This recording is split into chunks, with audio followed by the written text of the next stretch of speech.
Hi, my name is Shalece, and I'm a compulsive eater in Phoenix, Arizona. And I just want to welcome you today.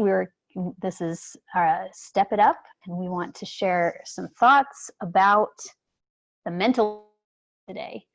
So on previous recordings, we shared our experience with the physical allergy and how a food plan a solid black and white 301 food plan can help us put that allergy into remission.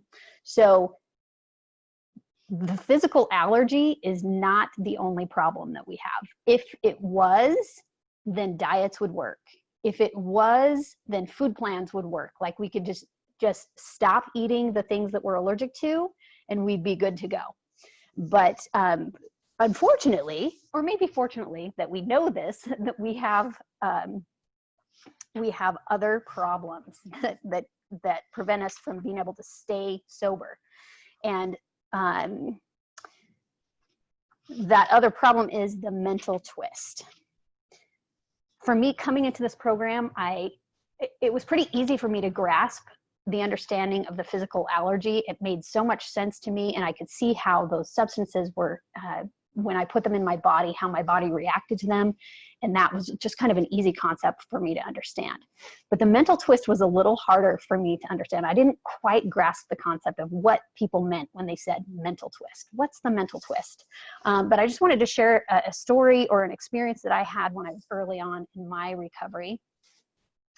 And it helped me to kind of understand what a mental twist looks like.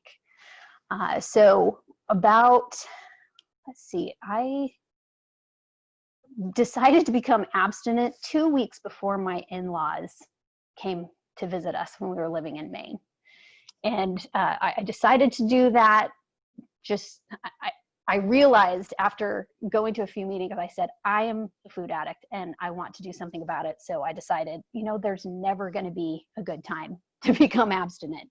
There's always going to be a birthday. There's always going to be a celebration. There's always going to be a holiday. There's always going to be a Monday or whatever, it's always better Monday. And I just realized Monday was never going to come. The best day to become abstinent is today. And so I decided, with the help of my sponsor, that I would get abstinent. And it was terrifying for me. I was like, I don't know, I'm going to do this with my in-laws here, and they're going to think I'm crazy. They already thought I was crazy, I'm pretty sure anyway. So I just decided to do it. And as they came, we had a wonderful time with them, and we did some traveling in the state of Maine. Maine is beautiful. If you've never been there, you should definitely go. But we had plans to go out to a restaurant one night, and I got online and looked at the menu, and I texted my sponsor and I let her know I committed what it was that I was going to order on the menu, and it fit my food plan. It was perfect. I was all set and excited to go. I was like, yes, I can actually go out to eat and be abstinent as well. This is cool. So we got to the restaurant and sat down, got around the table, sat down, and started looking at the menus. I already knew what I wanted, and I already knew what I was going to order, but I decided to look at it and just find it on the menu. And all of a sudden, wham, I wanted French fries. All of a sudden, it was just like, I want this food, and it was so uncontrollable. It was like, if I don't eat French fries, I'm going to die, kind of intense feeling. And so I was like, wait a second. Okay, I had this plan. I was excited about this plan all the way until we got into the restaurant. What's going on? So I pulled out my cell phone, texted my sponsor, and she responded back to me, what's troubling you? And I paused for a second, well, actually I didn't pause. I was like, well, French fries are troubling me. I want French fries. That's the problem. That's why I'm texting you. And she said, no, what is troubling you? And so I just sat for a minute and I took a deep breath. And I noticed my surroundings, and I realized that I was feeling uncomfortable. My husband and my mother-in-law had an uncomfortable exchange of words in making the seating arrangements at the restaurant. And it was so interesting to me that she helped me with just that simple question, what's troubling you? To recognize that my feelings, my thoughts, my feelings, and things that are happening around me were triggering this need to eat. And so that was kind of an example to me to see where this problem starts in my mind. It starts with my feelings.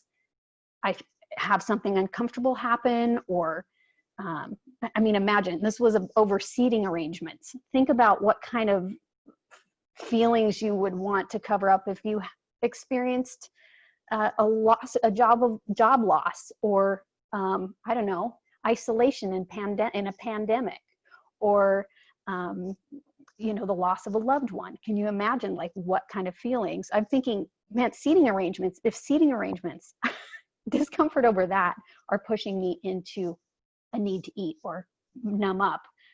Imagine like even bigger emotions and what kind of trigger that would be. So that for me was just so eye-opening. And it's something that I've kind of carried with me throughout my recovery of, when the physical allergy has long been in remission, and it's 6 years that I haven't taken these substances on, but occasionally things will pop up for me, and I'll have an emotional craving sometimes, but it's always has to do with my emotions and my thinking, and it starts in my mind. So essentially, I've got a situation in my life that happens that triggers thoughts, which triggers feelings, which triggers I need to eat. I need to numb up that feeling. And so it always starts in the mind. And so the step work helps to manage the mind, the emotions, with the help of a higher power, to prevent me from going back to that food. Because once I take that first bite, it's lights out for me. That physical allergy will be awoken, and this is a progressive disease, and I cannot stop. So for me, it is a life or death situation that I manage, that I take care of this mental twist, that I do my part, do my work, follow the steps in order to keep the mental twist in check. And that was really early on in my recovery, and I didn't quite understand the whole concept until my second sponsor had me listen to this fantastic podcast by Harlan G. And he covers the chapter more about alcoholism, and in a podcast, and we'll put the podcast in the comments section of this video so that you can access that, and it'll also be on our blog. But he goes into detail and really gives more about alcoholism, gives a bunch of examples of what the mental twist looks like. And listening to that podcast really solidified for me the understanding. It's a solid understanding for me as the physical allergy. Like I said, the physical allergy was pretty easy for me to understand, but the mental twist I needed a little extra help on. But that's what I wanted to share with you today. Lulu, what do you got? Well, I hope I have a good connection. Let me know if I stop breaking up, okay? Okay. What do I have? Okay, so in that more about alcoholism that you just, the chapter that you just referred to, it gives examples of the unmanageability, which is part of step 1. So you have, in the more about alcoholism, you have on page 32, you have the man of 30, the example of the man of 30. I just call him the man of 30 because he doesn't have a name. They don't give his name like the other people they give a name. So we just call him the man of 30. So the man of 30, he had a lot of time. He relapsed because he felt safe. Like he just felt safe because he had a lot of time. That's the mental twist. I have a lot of time. I'm safe, right? And then there's on page 35, there's Jim, the example of Jim. He had a lucrative, everything's great. Resentment. He was full of resentment. That is the number one offender, according to our big book of Alcoholics Anonymous. It's a biggie. So resentment, that's all up here. That's my feelings about other people. Boom. Now I got this mental twist that I think like I need food is going to solve this problem. And then there's the other example is Fred. Fred's on page 39. His relapse was about life is good and his guard is down. You can just like, I don't really have to work as hard as I do. My life is good, my guard's not down. That's why I'm here right now. That's why I go to meetings. That's why I sponsor people. And also the mental twist is a lot of lies that we tell ourselves. That's just a twist of the mind.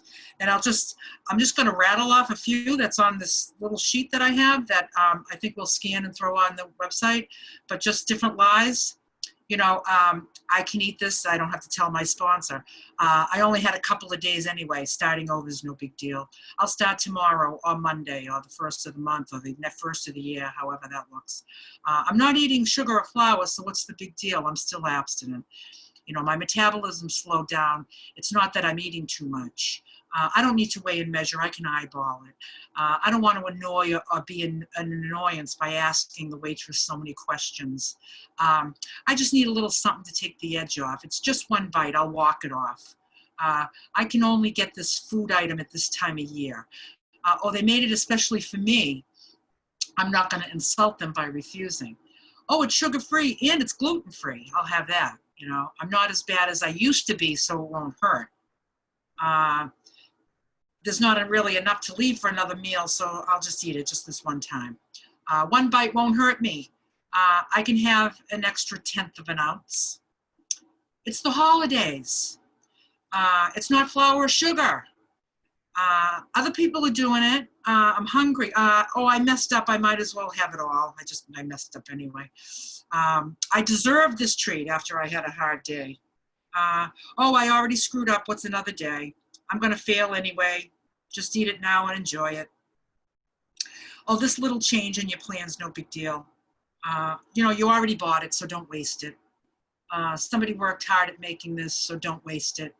I won't buy it again, but I just need to finish it. I mean, does all this stuff ring? It's ringing. It's like I got a pinball machine going off in my head. Ding, ding, ding, ding. It was like my life, Everyone in my family is fat. It's a genetic problem. This was a good one. This one coming from an Italian. Italians are meant to be voluptuous. You'll hurt your mom, sister, for hostess feeling. Whoever's making this food, you're going to hurt their feelings. What does full have to do with it? It's healthy food. If it's healthy, it's okay. I can handle this once. You've been exercising. That was a good one for me. But I paid for the buffet. This time will be different. Just a little bit won't hurt. It's the holiday. I'm not as big as I used to be. That's a good one. I don't binge the way I used to. You just can't do this abstinent thing. That's all that was in the fridge. Everyone else is eating it. I'll just stand out if I don't. Oh, at least it's not booze or drugs or cigarettes. Oh, at least it's not that, right? It's on my food plan. I'm too tired. Takeout is easier. My clothes don't feel tight anymore, so I get to have something. It's easier for everyone if I don't ask for what I need. I skipped a meal, so it's okay. I can handle it now. I've learned a lot. That's a big one in OA. I've learned so much. I really think I got this now. You have to eat, so just don't eat so much of it. Oh yeah, I can. That's a mental twist right there. Don't be so hard on yourself. Oh, OA has brainwashed you. There's really nothing wrong with you. If I could just find the right food plan. I'm at a normal weight, so it's okay. And that's the last one on the list. And I'm at a normal weight, but I still have the mental twist in my mind. I still have this twofold condition where if I eat once I start eating, I can't stop, and I can't stop from starting. Can't stop from starting because I'll come up with anything on this list right here. We'll scan that list and put it on the, I didn't read them all. There's more. Yeah, I know that I need to stay in touch with reality and what is real. My history tells me a story. Like, I mean, how many more times do I need to see the same thing over and over to know that I have a little twist of the mind when it comes to food? I just do. I just do, because I'll just talk my way into anything. And, but once you remove yourself physically from the substance, as long as I keep it out of my body, I'm not going to crave it anymore. It's just impossible for me to have a true, like a real craving, other than if it's manufactured in my mind. But I'm not going to have a physical craving. But that mental twist is why I keep coming back. I'm not here to try to curb my cravings, because I've already taken that down when I had my last bite of sugar and flour 6.5 years ago. I've already taken care of that. I don't have to fight cravings anymore. But you know, we do have to fight the cravings when we first put the food down, because it's a process to kind of detox from it. But once you get that out of your system, and it really only takes a few days, and you get on this kind of pink cloud about really feeling good about having the food down, and the hope, you get filled with hope. As long as you keep coming to meetings, you get filled with hope and filled with hope. That's what I want to get filled up with. And I have to keep coming to meetings, and I have to keep working with people, because I have to always remember who I am. So I am not going to tell myself any of those lies anytime soon. And what I would like to think, that by doing my program and doing my 10, 11, 12 on a daily basis, and keeping my weight maintained, and my emotions maintained, and my spiritual development enlarging, that we don't maintain that, I enlarge that. It's very clear in the big book that that's what needs to be done. So I just know that, like, if I tell myself any of those things I just read off, I'll say, well, look at that. I was just about to lie to myself. You know, you just kind of catch it. The same way when you do your step work, and your fourth step, and you start cleaning up in the world, the minute that you're about to say something to somebody, you're just like, oh, I was just going to tell that person to go, right? And then I didn't. It's like, wow, I didn't. I was able to shut my mouth and not be a jerk. And I'm also able to shut my mouth and not lie to myself about these crazy ideas about food. So, because my mind will just twist and justify absolutely any morsel of food. Justify it. Because I've been this size for so long. It's like, it's the big deal. It's a big deal. It's a big deal. Thank you. Lulu, thank you so much. That list is so fantastic. That will be a great resource. It just made me think too, a lot of other people will tell me lies. If I'm not telling myself those lies, other people will throw those at me. Oh, in fact, I had somebody say, you've been doing this for 6 years now. You could probably eat this and this and that. And I just know I can't. I know Lulu in our last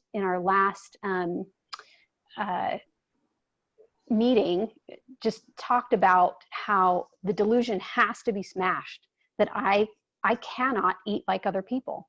I absolutely cannot eat like other people. That delusion has to be smashed. And all of these other delusions, there are other delusions that have to be smashed for me. I can't exercise like other people. I can't go on really long hikes like other people.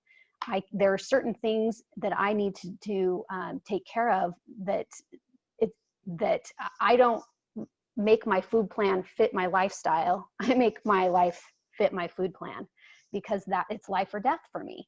And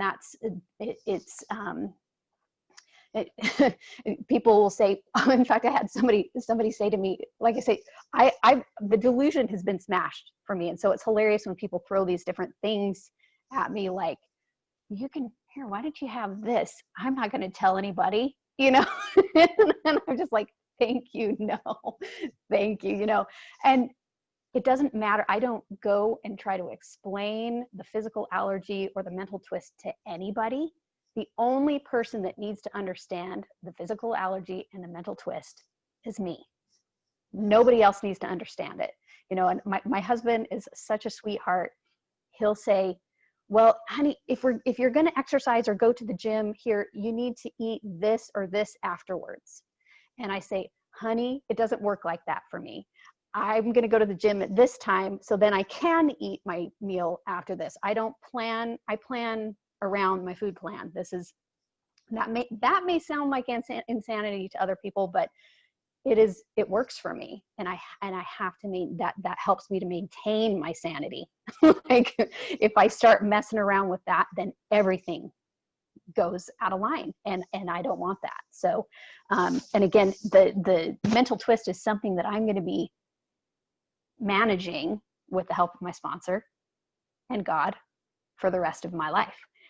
And I love it. The process is absolutely beautiful. The experience of unraveling resentments, the experience of understanding interactions is one of the most beautiful experiences I've ever had, you know, and it's work. It's a lot of work, but it's so freeing that these interactions, like, I can imagine if myself right now were sitting in that restaurant of my, you know, at the very beginning, knowing what I know now, I'd be able to look at my mother and my husband and the interaction they had with understanding, and it wouldn't trigger that mental twist. I'd be able to unravel that right away and understand and not have those uncomfortable feelings with the help of this step work. It's so worth it. Lulu and I invite you to do it. Just do it. Like Nike says, right? They know what they're talking about. Just do it. If you want to be free, just do it. Thank you so much for joining us today. We will post this recording on 12stepitup.blogspot.com, and we look forward to having you with us next time. Thank you.